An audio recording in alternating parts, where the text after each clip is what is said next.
Hello Pixie Doll, welcome back to the channel. I'm Crystal, aka the Wholesome Witch, and today we are back in the kitchen for a little kitchen witchery. Samhain is coming up in just a few days, so today we are making soul cakes. So soul cakes are basically little round cakes. I use the term cakes loosely because they're not really cakey.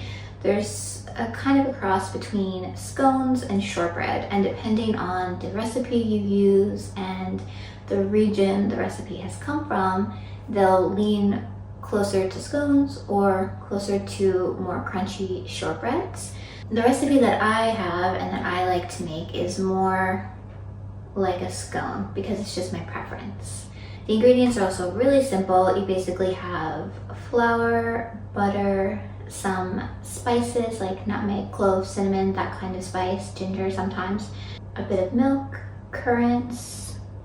My recipe is a little bit different. It has a couple extra ingredients that aren't always in a soul cake recipe or that aren't usually in a soul cake recipe. But after much experimentation, this is how I like to make them, and I make them vegan, of course, so we'll be using vegan butter, oat milk.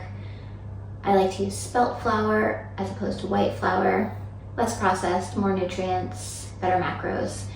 And I'll go through the ingredients one by one in a minute.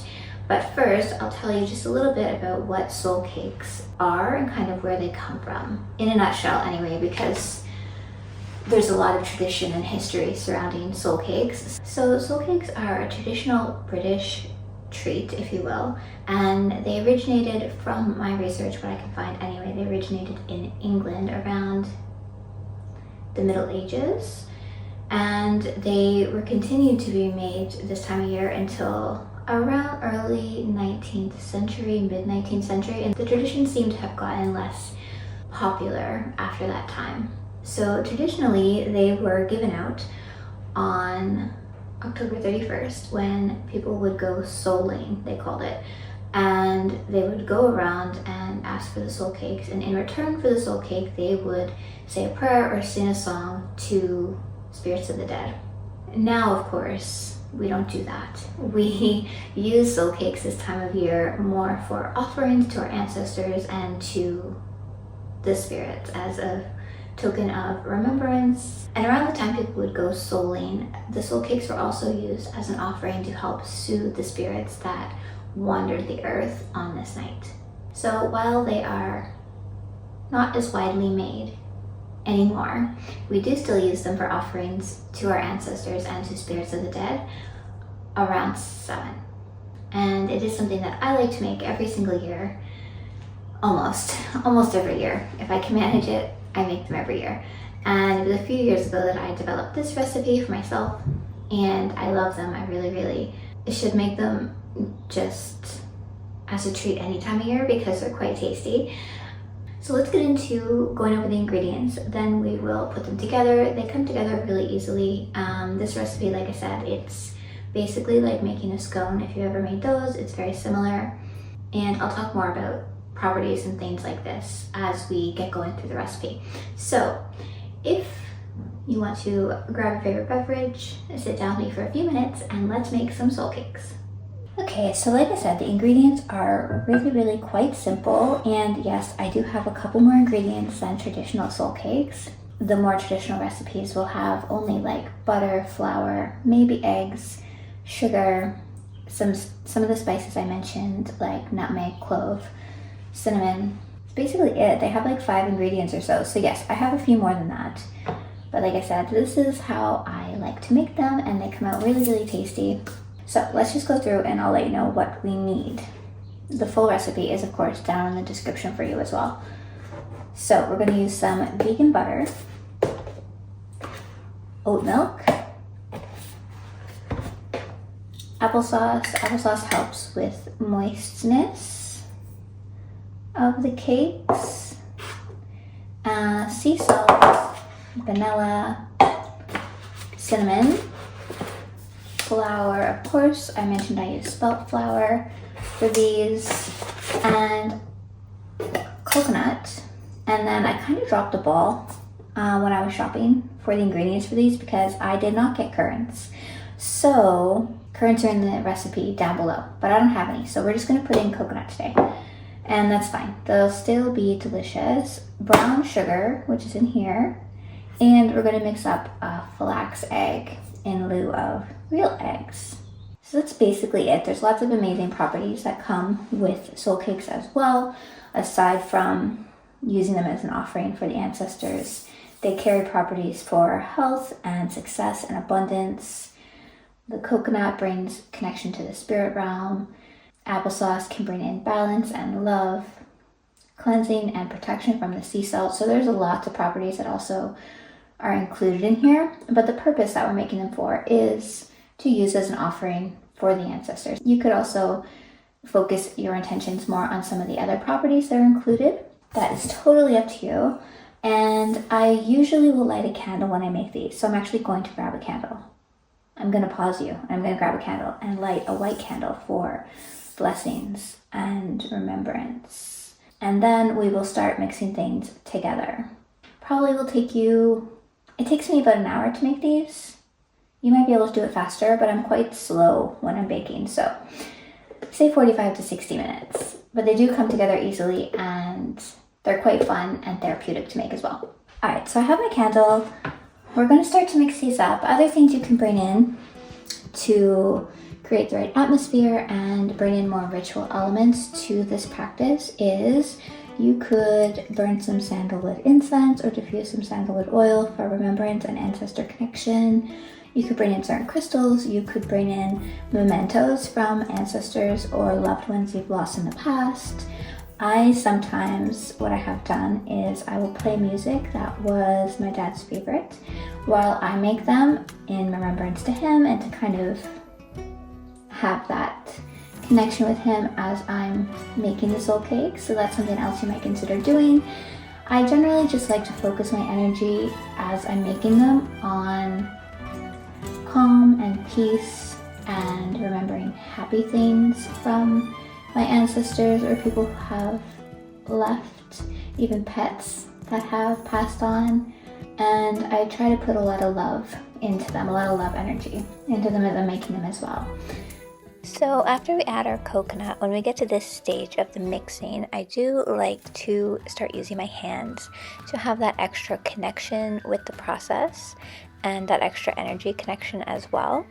It also helps for things to come together more easily than continuing to use your spatula. And once we have our dough ready, we're going to roll it out to an inch thick and chill it for 20 minutes. So we have chilled our dough. Now we are going to cut out our cakes. I like to use a 3-inch round cutter. This is a preference. You can make them smaller or bigger, whatever you prefer. But I like to do this size, and with this 3-inch size cutter you can get about 8 to 10 cakes. It depends on how thick you make them. I roll the dough out to 1 inch thick before putting it into the fridge. So we're going to cut and then roll it out again, recut how you would do cookies or scones or anything of that nature. And then after we're done cutting, we're going to draw a cross into the top of each soul cake, or if you prefer, you can draw a different symbol.